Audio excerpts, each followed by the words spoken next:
Hi guys, welcome back to our channel TechTube. In today's video, I'm going to show you how to delete your TikTok account in your PC. So, without further ado, let's jump right into the video. Firstly, log into your TikTok from your PC. After that, what you wanna do is click on this profile button which is on the top right corner of your screen. From here, click on Settings.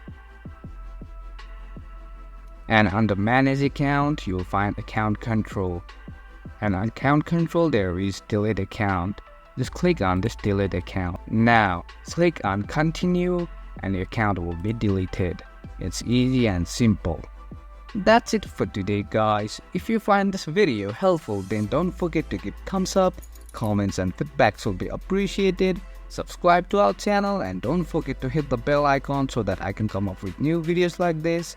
Until then, have a great time and thank you for watching.